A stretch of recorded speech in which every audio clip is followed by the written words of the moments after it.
আমি ফুলকে যেদিন ধরে বেঁধে আমার সাজি ভরেছি, আমি সেদিন থেকে জেতাবাজি হেরেছি। নমস্কার বন্ধুরা, অনেকদিন পর আবার একটা নতুন ভিডিও নিয়ে চলে এলাম। আসলে ভিডিওটা যাতে মনোটোনাস না লাগে সেই জন্য একটু অন্যভাবে সাজিয়েছি। আমি লিপিকা ওয়ার্ল্ডসে দীপিকার সারাদিন কীভাবে কাটে তার ছোট্ট একটু ঝলক এই ভিডিওটায় আপনাদের দেখাবো। তো জটিলেশ্বরবাবুর এই গানটা দিয়ে শুরু করলাম। এই ফুলগুলো সবই আমার গাছের ফুল, তবে সব ছাদ বাগানের ফুল নয়। হচ্ছে এইগুলো ছাদ বাগানের ফুল নয়, এইগুলো হচ্ছে আমার নিচেরও কিছু ফুল আছে, মানে নিচের বাগানের যেগুলো ফুল। সব থেকে আশ্চর্য ভালো কি জানেন তো, এই যে আম গাছটা, এই আম গাছটা আমি নিজের হাতে লাগিয়েছি। এত বছর পরে এই আম গাছটায় এই প্রথমবার মুকুল বা বোল এলো। আসলে গাছ তো অনেকটা সন্তানের মতো, তা যারা ভালোবাসে গাছ, এখন 99% লোকই গাছ ভালোবাসে, তো সেই জন্য গাছের কাছে আসলে আপনার মন ভালো হয়ে যায়, আপনার রাগ অভিমান সব কমে যায়। তো এই গাছগুলো সব আমার নিজের হাতে লাগানো, নিজের হাতে যত্ন করা। এখানে অপরাজিতা হয়েছে দেখুন, কয়েকটা অপরাজিতা। এই অপরাজিতা আমার 3 রকমের অপরাজিতা আছে। হ্যাঁ, এই নারকেল গাছ, এই সুপুরি গাছ সব ছোটো ছোটো করে, আমি যেহেতু গ্রামে, বলে গ্রামের লোকেরা নাকি একটু বেশি গাছপ্রেমী হয়, তাই বোধহয় হবে। হ্যাঁ, তা আমি নিয়ে এসে লাগিয়েছিলাম, তাতে এখন সব কিছুতেই ফলন দিচ্ছে। তো সন্তানের মতো বলছি তো গাছ, সেই জন্য গাছের প্রতি আমার খুব ভালোবাসা, অনেকটা সময় কেটে যায়। আমার নিচেও প্রচুর গাছ আছে। এই যে ফুলগুলো আপনারা দেখছেন, এই ফুলগুলো কিন্তু সবই আমার নিচে হয়েছে। তো এই ভিডিওটায় আজকে আমার সারাদিন আমি কিভাবে কাটাই তার ছোট্ট একটু ঝলক আপনাদের সামনে তুলে ধরার চেষ্টা করব। আমার চারিদিকেই না দেখুন প্রচুর গাছ, সেই জন্য অন্য কোথাও গিয়ে থাকতে কিন্তু ওই দেখুন একটা বক উড়ে যাচ্ছে, কি সুন্দর বক, বড় একটি বক। হ্যাঁ, থাকতে কিন্তু আমার একটু বেশি কষ্ট হবে। আর এই দেখুন কত সজনে গাছ, সজনে হয়েছে, ভর্তি সজনে গাছ, দেখেছেন? আমি এইগুলো নিয়ে থাকতে খুব ভালোবাসি। আমার মনে হয় যে এদের সংস্পর্শে আসলে আমার মন ভালো হয়ে যায়, আমার রাগ অভিমান দুঃখ সব কিছু কমে যায়। আসলে সব কিছু নিয়েই তো আমরা মানুষ, আমরা তো এর ঊর্ধ্বে উঠতে পারি না। তো সেই জন্য আমার এই ছোট্ট প্রচেষ্টা আমার খুব ভালো লাগে। তা চলুন এবার একটু ছোট্ট ঝলক দেখাই আমার নিত্য জীবনে কীভাবে কাটে। সকালবেলায় ছেলে রেয়াজে বসেছে, তার একটু ঝলক আপনাদের দেখাই।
দেখুন এখন আমাদের ব্রেকফাস্টের সময়, তো মাকে দিয়েছি খেতে, মা খাচ্ছে খই, ছানা, একটা মিষ্টি।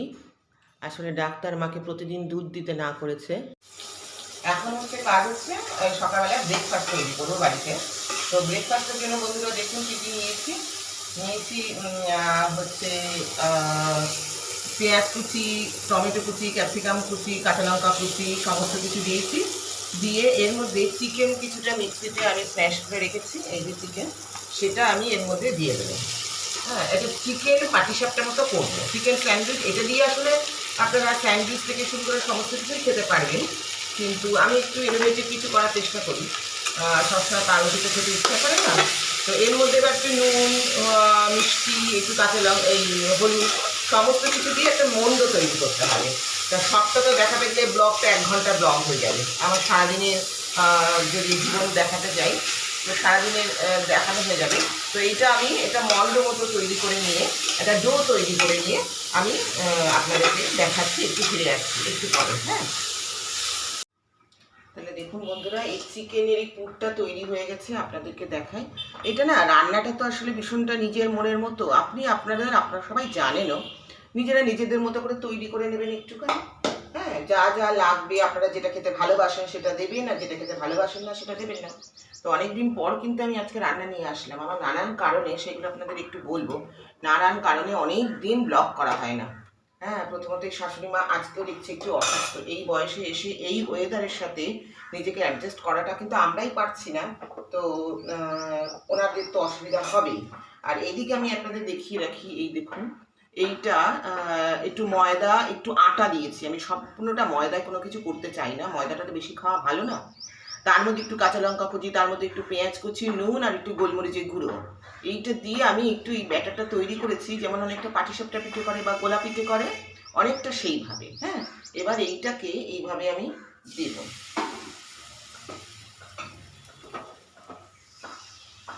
এইটা একটু বেশি হয়ে গেছে, আমি শিফট করলাম ইন্ডাকশানে, করছিলাম ইন্ডাকশানে না, আমার আওয়াজটা, ইন্ডাকশানের একটা নিজস্ব আওয়াজ আছে, তো তো সেই আওয়াজ থেকে আমার আওয়াজটা ভালো আসছে না, আপনারা শুনতে পারেন না। তো সেই জন্য আমি আবার গ্যাসে শিফট করলাম। এইভাবে হয়ে গেলে হোক এটা ততক্ষণ একটু। দেখুন, এবার এইটাকে আমি ঠিক পাটিসাপটা যেমন করে সেইভাবে পুরটা দিলাম, দিয়ে এটাকে একটু বটে দেয়া, আমরা যেটাকে বলা হয় বটে দেয়া, সেইভাবে বটে দিয়ে করবেন, দেখবেন খেতে এটা, আপনারা তো একঘেয়েমি সেই স্যান্ডউইচ খান, এই স্যান্ডউইচ খেতে খেতে খেতে খেতে অত ভালো, পাউরুটি খাও তো অত ভালো না স্বাস্থ্য করছে। তো এইভাবে দেখুন, এইভাবে একটু বটে নেবেন, ঠিক পাউরুটির মতো, এই পাটিসাপটার মতো, এটা বেশ ভালো লাগবে খেতে, এটা নতুনত্ব, এই মাথা থেকে একটু বার করে নিয়ে করা। হ্যাঁ, তো আজকে একটু তাড়াতাড়ি করে আপনাদের দেখাবো, ওদিকে মাকেও একটু কাজ করে নিতে হবে, মায়ের জন্য একটুখানি করতে হবে, দুপুরে রান্না আছে, লাঞ্চের ব্যবস্থা সমস্ত কিছু করতে হবে। তো এইভাবে আমি বেশ কয়েকটা করে নিই, আমার যতটা লাগবে, আপনারা করে এটা দেখবেন, আমাকে কেমন লাগলো সেটা অবশ্যই জানাবেন। তাহলে বন্ধুরা দেখুন, আমার তৈরি হয়ে গেল চিকেন পাটিসাপটা। এইভাবে বাড়িতে যদি ব্রেকফাস্টে আপনারা মাঝে মধ্যে করে খান তা বেশ ভালো লাগবে। এটা এখানে আপনারা নিরামিষ হিসেবেও করতে পারেন, ভিতরে পুরটা আলু বা যে কোনো রকম ভেজিটেবল দিয়ে আপনারা পুরটা তৈরি করে নিয়ে খেতে পারেন, বেশ ভালো লাগে, মুখরোচক লাগে। হ্যাঁ, তো আমার ব্রেকফাস্ট তো হলো, এখন লাঞ্চের ব্যবস্থা করতে হবে, তারপরে অনেক কাজ, দেখি আপনাদের কতটা দেখাতে পারি, চলুন আমরা যাই ওদিকে। কাশ্যপেয়ং মহাদ্যুতিং ধন্তারিং সর্বপাপগ্ন প্রণতস্মি দিবাকরম।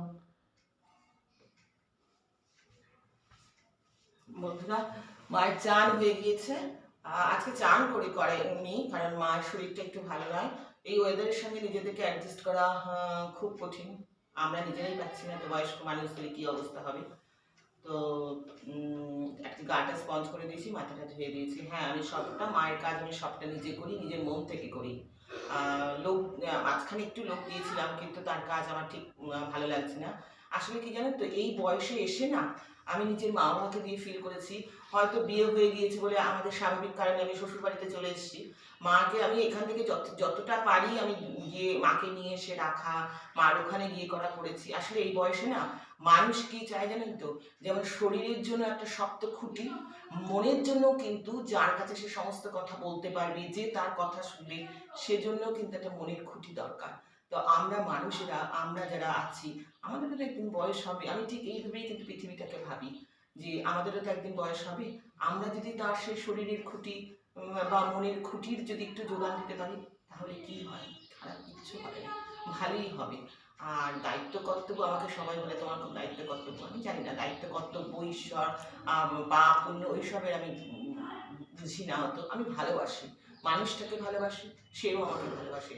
আমি আমার নিজের বাবাকে হারিয়ে ভীষণভাবে মিস করি মাকে, প্রত্যেকটি মুহূর্তে মাকে মিস করি। বিশ্বাস করি, মা এমন একটা জিনিস যা নিজে মা হয়েও বুঝতে পারি যে এই জিনিসটা কখনো বলা এ করা যায় না। মায়ের নিজের শরীরটাও কিছুদিন ধরে ভালো না, মনটাও ভালো না। তো কেন মনটা ভালো না সে কথা আপনাদের পরে বলবো। কয়েকদিন আগে আমি 2-4 কথা মায়ের সম্পর্কে লিখেছি, আমার নিজের মায়ের সম্পর্কে। সেটা হচ্ছে, মাকে আমার মনে পড়ে কারণে অকারণে, বেশি করে মনে পড়ে শরীর খারাপ হলে। ছোটবেলায় শরীর যখন খারাপ হতো, নানান কাজ সামলে বসতো পাশে এসে, মাথায় দিত হাত বুলিয়ে। মাকে আমার আজ বড্ড বেশি মনে পড়ে। মন খারাপ হলে মনে পড়ে, জমানো কথা বলার জন্য মনে পড়ে, আনন্দ দুঃখ রাগে অভিমানে সব কিছুতে মনে পড়ে। একবার সরি বলার জন্য মনে পড়ে, একবার আই লাভ ইউ বলার জন্য মনে পড়ে। মাকে আমার আজ বড্ড বেশি মনে পড়ে। তাই আমি বলছি বন্ধুরা, আমরা তো কত rose day, chocolate day, hug day, kiss day করি। যেদিন মাতৃদিবস হবে, মা ডে হবে, মাদার ডে হবে, সেদিনকে আমরা মাকে একবার, যে যেখানে বিশ্বের যে প্রান্তেই আমরা থাকি না কেন, মাকে আমরা জড়িয়ে ধরে বলি তো একবার করে, মা আই লাভ ইউ। আমি যদি কোনো ভুল করে থাকি, তুমি আমাকে ভুল ক্ষমা করে দিও, সরি। তাই এই অবধি আমি ব্লগটা থাকলো। সকলে ভালো থাকুন, সুস্থ থাকুন। আমার যদি ব্লগটা ভালো থাকে, তাহলে অবশ্যই লাইক শেয়ার কমেন্টস করবেন। নমস্কার।